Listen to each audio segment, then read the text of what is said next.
अभी हम वापस सपादलक्ष चौहान पे आते हैं। बिल्कुल। सबसे पहले तो अजमेर का जो राज्य था सपादलक्ष चौहानों का, वो शुरुआत कहाँ से होती है और उसके पृथ्वीराज चौहान से पहले कुछ बड़े राजा कौन थे जिन्होंने इस राज्य को एक तो स्थापित करने में योगदान दिया हो, और साथ साथ उनके योगदान क्या थे भारत के लिए as a civilisation, as a संस्कृति, क्योंकि वो मेरी जो समझ है वो भारत के सबसे जो वॉलेटाइल फ्रंटियर था वहां पे राज्य था उनका, क्योंकि उधर से लगातार आक्रमण होते आए हैं। आई थिंक सिंध के टाइम से ही होते आए हैं, अगर हम देखें तो 712 से ही।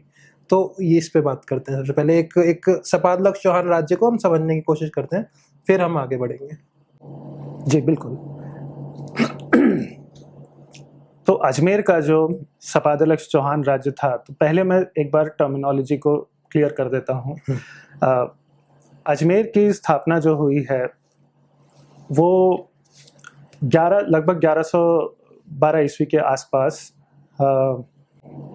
अजय राज चौहान ने की।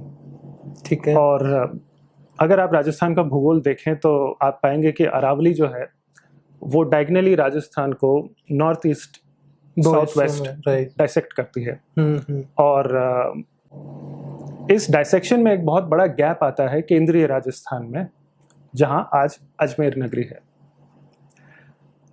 तो सपादलक्ष के चौहानों ने जब इस गैप को, जो कि सामरिक दृष्टि से बहुत महत्वपूर्ण था, उसे भरने का जब विचार आया, तो उस समय वहां के राजा ने एक पहाड़ पर दुर्ग का निर्माण करवाया ताकि उस गैप की निगरानी की जा सके, और वहाँ जो छोटी मोटी बसावट थी उसे अपग्रेड करते हुए और बसावट तैयार की, सुविधाएं, पानी की व्यवस्था आदि की, जिसके बाद धीरे धीरे फिर आगे उन्होंने अपनी राजधानी भी सांभर से अजमेर में स्थापित की।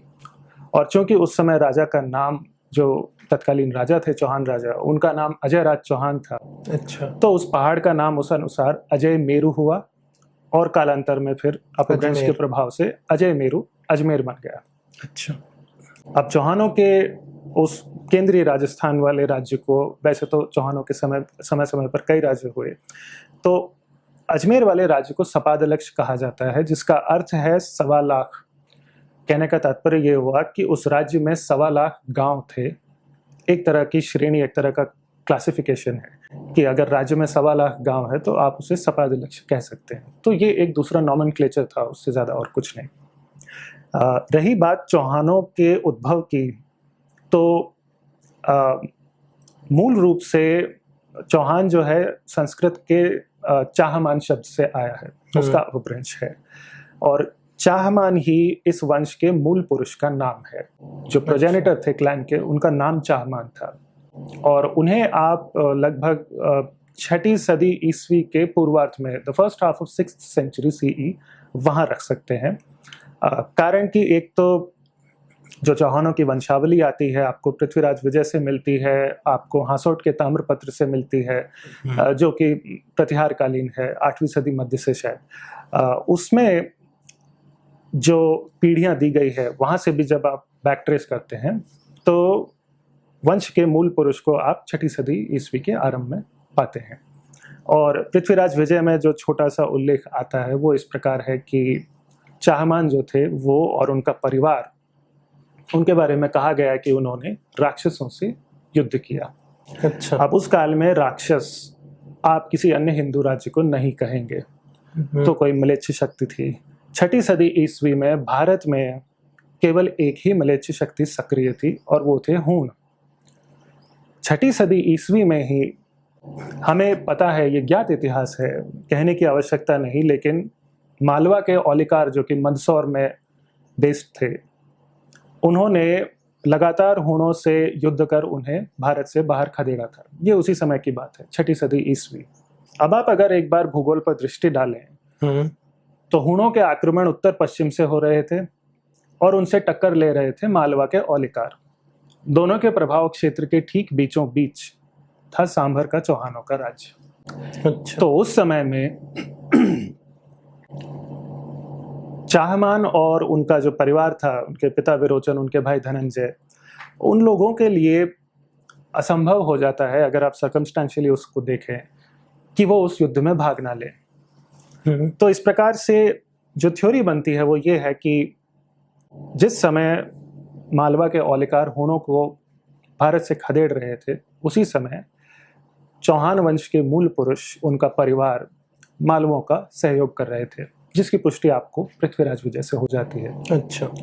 तो इस प्रकार से वंश की शुरुआत होती है और आगे हम देखते हैं कि जब प्रतिहारों का साम्राज्य अपने चरम पर होता है तो चौहान अधिकतर समय उनके नीचे सामंत शक्ति के रूप में ऑपरेट कर रहे थे। फिर 10वीं सदी के मध्य में या उसका उत्तरार्ध कह ले, वहां आते आते प्रतिहारों का साम्राज्य धीरे धीरे अपनी अवनति की ओर जाने लगा। They started declining. और उस स्थिति में अन्य कई सामंत शक्तियों की तरह ही चौहानों ने भी स्वतंत्र होना शुरू कर दिया। और वहीं से आप देखेंगे कि चौहान राजाओं के जो टाइटल्स है, जो उपाधियां हैं, उसमें भी आपको एक उभार दिखाई देता है। बोस्टफुल टाइटल्स नजर आते हैं, जैसे कि परम भट्टारक महाराजा धीराज परमेश्वर। अच्छा। इस प्रकार के लंबे चौड़े टाइटल्स आपको कई शिलालेखों में दिख जाएंगे। तो ये केवल उनकी बढ़ती हुई राजनीतिक स्वतंत्रता का एक संकेत है। और इसके बाद लगभग इसी समय से आप देखेंगे कि महमूद गजनी के जो रूलर थे, उनके अभियानों से शुरू करते हुए चौहान शासकों के एक के बाद एक कई इस्लामी शासकों से और सेनाओं से टकराव हुए।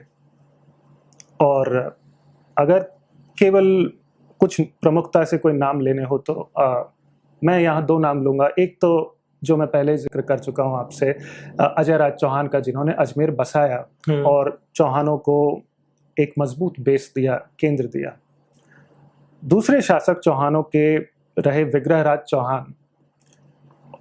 आई consider him as a personal favourite of mine, क्योंकि वो जितने बड़े लड़ाके थे उतने ही बड़े विचारक थे, उतने ही अच्छे कवि थे, शासक थे, दूरदर्शिता थी उनमें। जो अशोक स्तंभ पे जो लेख मिलता है उन्हीं का है या किसी और का है बाद के चौहान? जी, अशोक स्तंभ नहीं, उनका एक लेख मिलता है हमें टोपरा गांव से, जो शिवालिक का जो पिलर, हाँ जी, सॉरी, वहाँ उनका अभिलेख मिलता है। तो वो शायद दिल्ली ही मूव हो गया है, तो इसलिए मुझे कंफ्यूजन हो। जी हाँ, बाद में उसे दिल्ली मूव किया गया। You are right. तो बेसिकली विग्रहराज चौहान को जब आप देखें तो जितना जबरदस्त उनका व्यक्तित्व था, उतना ही तगड़ा उनका कृतित्व था। तो पर्सनालिटी और एक्शंस, जो उनके कर्म थे, दोनों तरह से आप पाएंगे कि मेरे विचार से जितना सम्मान और जितनी लोकप्रियता पृथ्वीराज चौहान की है, अगर उससे ज्यादा नहीं तो कम से कम उतनी के तो वो अधिकारी हैं। क्योंकि जिस तरह से उन्होंने इस्लामी आक्रमणों का सामना किया, सामना करने के साथ साथ उस शिवालिक पिलर इंस्क्रिप्शन को अगर आप पढ़ें तो उसमें उन्होंने कहा है कि ठीक है, हमने विंध्याचल से लेकर शिवालिक की जड़ों तक भारत को, आर्यावर्त को मलेच्छों से मुक्त करके उसे फिर से आर्य भूमि बना दिया है। जो कुछ भाग शेष है, जो थोड़ा काम रह गया है, वो आने वाली पीढ़ियों को पूरा करना है।